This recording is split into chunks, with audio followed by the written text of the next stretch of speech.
তুলির কিচেনে তোমাদের সবাইকে অনেক অনেক স্বাগত। আবার চলে এলাম তোমাদের কাছে রথের মোমেন্টটাকে তুলে ধরার জন্য। আমার বেবিদের জীবনে প্রথম রথ এটা।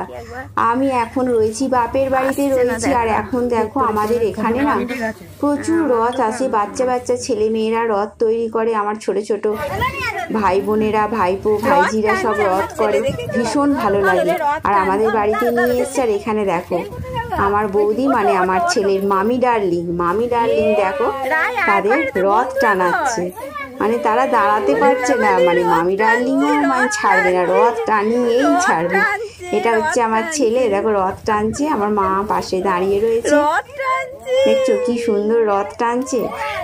মানে এই মুমেন্টগুলো না আর তো পরে পাওয়া যাবে না, সেই জন্যই এইগুলোকে আমার ভীষণ ভালো লাগে। তাই ভাবলাম আমার যেটা ভালো লাগে আশা করি তোমাদেরও ভালো লাগবে, তাই তোমাদের সঙ্গেও এটা শেয়ার করলাম।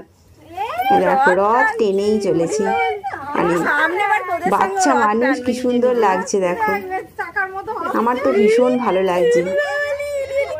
ছেলে আর পারছে না, এবার পড়ে যাবে মনে হচ্ছে, তার মামিও ছাড়বে না, সে রথ টানিয়েই ছাড়ছে। আর এই ছোট্ট রথটা আমাদের এই যে ভাইজি করেছে, রাই পাশের বাড়ি, ভীষণ ভালো লাগছে। আর গৌতম পাশে দাঁড়িয়ে রয়েছে। এবার কে রথ টানবে দেখো, বাবালি আমার সুন্দরী দেখো রথ টানবে। ও তো বুঝতেই পারছে না যে আমি কি করতে চলেছি, এটা কি জিনিস। বড় হয়ে যখন দেখবে তখন ও খুব আনন্দ পাবে।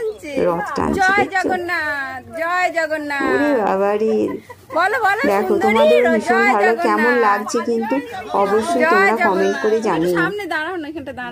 মানে সকাল থেকে এখানে শুরু হয়, বিকাল সন্ধ্যে পর্যন্ত, মানে সবাই বাচ্চা বাচ্চা ছেলেমেয়েরা টিম করে তারা রথ নিয়ে আসে। আমিও ছোটবেলায় দেখতাম যে অনেকে আসছে, তারা এখন বড় হয়ে গেছে। আমার ভাইজিও যখন খুব ছোট ছিল তখন রথ ওরাও বার করতো, সব বন্ধুরা গ্রুপ মিলে। মানে এটা ভীষণ একটা আনন্দদায়ক, আমার তো ভীষণ ভালো লাগে। সকাল থেকেই আজকে আমি মাকে বলছিলাম যে দেখো অনেক রথ আসবে, রথের সময় তো এখানে থাকা হয় না, অন্য সময় আমি ওখানে থাকি। তখন মানে চণ্ডী মেলার যে জমিদার বাড়ি সাবর্ণ রায়চৌধুরী বাড়ি, রথ ভীষণ ভালো, ওখানকার রথ টানা তার ব্লগও আমি করেছি, তোমরা দেখেছো। আর আমার সোনা মাম্মাম দেখো, সোনা মাম্মাম কি করছে, সোনা মাম্মাম তো দেখে ভয় পেয়ে গেছে, মনে হচ্ছে এটা কি বস্তু, ও তো বুঝতেই চাইছে না। তো চলো আবার পরে কথা হচ্ছে তোমাদের সঙ্গে।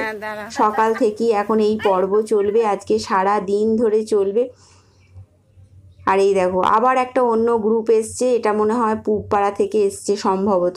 এ আবার সাইকেলে করে, মানে নিজে খুব একটা খাটবে না, সাইকেলে চাপিয়ে নিয়েছে, মানে অনেক দূর দূর যাবে দেখে যা মনে হচ্ছে।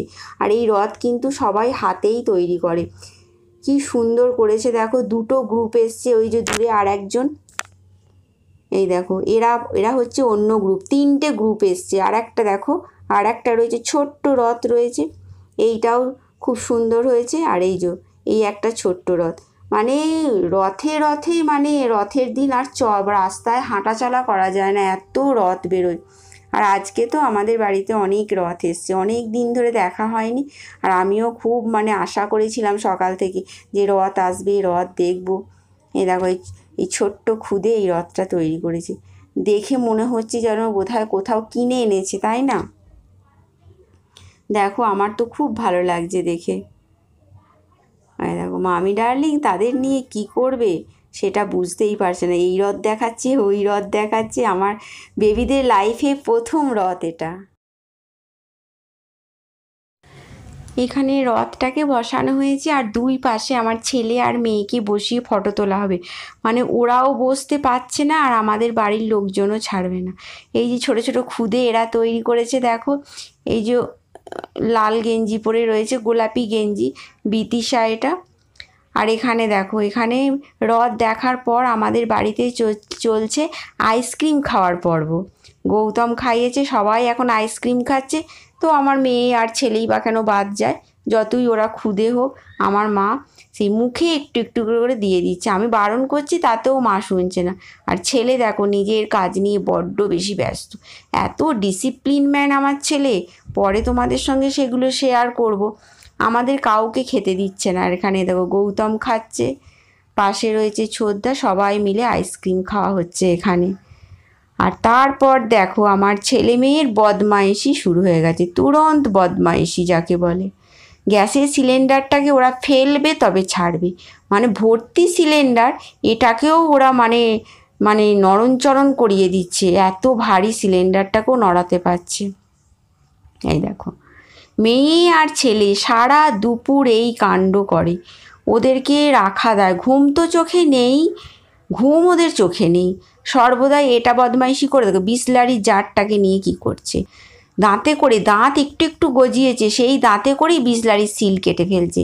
আর এই যে দুধের টেবিল দেখছো, আমার জিনিসপত্র সব ছিল, আমি সরিয়ে দিয়েছি এদের জ্বালায়, এদের অত্যাচারে মানে বাড়িতে আর কোনো জিনিস রাখা যাচ্ছে না। এই দেখো দেখেছো, আমার ছেলে না মহা বদমাস, মানে বাড়ির লোকের জন্য আমার একটু বকাও যায় না, বকাঝকাও করতে পারি না, আর জিনিসপত্র ফেলে একদম শেষ করে দিচ্ছে। মানে ওদের সব জায়গায় ইনভেস্টিগেশন করা চাই, কোথায় কি আছে, কি হচ্ছে, কে এলো কে গেল, কোন জিনিসটা কোথায় রয়েছে। আর মেয়ের তো সব থেকে মানে কি বলবো, আমাদের মানে ভয় হয়ে গেছে, কোনো জিনিস দেখতে পেলেই সেটা মুখে ভরছে, মানে কোথাও একটু ময়লা আছে হয়তো ঘরের কোণায়, সেই ময়লাটাকেও নিয়ে মুখে ভরছে, কোথায় কি পেলো গোটা মটর সেটাও মুখে ভরছে। মানে সব সময় আমার কাজ হচ্ছে মুখে হাত দিয়ে দেখা যে মুখের ভেতরে কিছু আছে কি না, মানে একে নিয়ে আমার সব থেকে বেশি ভয়। ছেলে দেখলেও কিন্তু মুখে অতটা নেয় না, সব সময় দেখো কি অবস্থা দেখো। আর ওদের বাবা এসছে, এখন তো আরও কিছু বলা যাবে না, আর ছেলে তো বাবাকে চিনতেই পারেনি, ভ্যা ভ্যা করে কেঁদে অস্থির, বাপরে বাপ। হ্যাঁ দেখো টেবিলেও হাত পেয়ে যাচ্ছি, ছেলে আর মেয়ে এত লম্বা হয়ে যাচ্ছে না, সব জায়গায় হাত পেয়ে যাচ্ছে। এখানে আমি দুধ রেখেছিলাম, একদিন তো দুধের বাটি উল্টে একদম যাতা পরিস্থিতি, সেই জন্য দুধের বাটিকে আমি ডাইনিং টেবিলে শিফট করে দিলাম। মানে কোথাও কিছু নিচুতে রাখা যাবে না, সব কিছু মনে হচ্ছে সিলিংয়ে তুলে দিতে হবে, বাংকারে তুলে দিতে হবে। দেখো সব জায়গায় হাত পেয়ে যাচ্ছে, আগে জানলায় হাত পেতো না, আমি জানলায় রাখতাম এইখানটায়, এখন জানলাতেও হাত পেয়ে যাচ্ছে, কী যে করি বুঝতে পারছি না। তো যাই হোক বন্ধুরা, রথের মেলা দেখা হলো, মেলা মানে আর কি রথ এলো, আর আমি একটা মেলায় বিকালবেলা যাব, সেখান থেকে কি কি কিনেছি না কিনেছি সেগুলো কিনবো তো কিছু বটে, খেলা সেগুলোও তোমাদের দেখাবো। আর এদের বাবাও অনেক খেলনাপাতি, পুতুল টুতুল, টেডি বিয়ার, অনেক কিছু খেলা কেনা হয়েছে, সেগুলোও নিয়ে এসেছে, সেগুলোও তোমাদের একটা ব্লগে অবশ্যই অবশ্যই দেখাবো। আমাদের এখানে গাজন হয়েছে, সেই মেলাতেও অনেক খেলনা কিনেছি, আমি ভাবলাম সব কিছু একটা জায়গায় করে একটা ব্লগ করে তোমাদেরকে দেখাবো। দেখো চানের বালতি, সেটাকেও ফেলে দেখা হচ্ছে ওর ভেতরে কি আছে, মানে সবসময় একটা মুভমেন্ট চলছে ওদের মধ্যে আর কি। তো বাচ্চা মানুষ এরা তো করবেই, মনকে এই বলি সান্ত্বনা দিই, কিন্তু এক এক সময় না এত পাজেলড হয়ে যায়, তখন মনে হয় যে ধুর ভাল লাগছে না, এরা এত বিরক্ত করছে আমাকে সারা দিন। মানে ওরা দুজন হয়ে গেছে না ভাই বোন, যদি একটা থাকতো তাহলে বোধহয় একটু বকাঝকা করলে বুঝতে পারতো, দুজন হয়ে গেছে, সঙ্গী হয়ে গেছে, সেই জন্য আরও ওদের খেলাটা জমে গেছে। একজন যদি বালতি উল্টে দেয় আরেকজন বালতি গিয়ে ধরবে, মানে এই বড় হলে, আরেকটু বড় হলে যে কি হবে সে আমি আর ভাবতে পারছি না।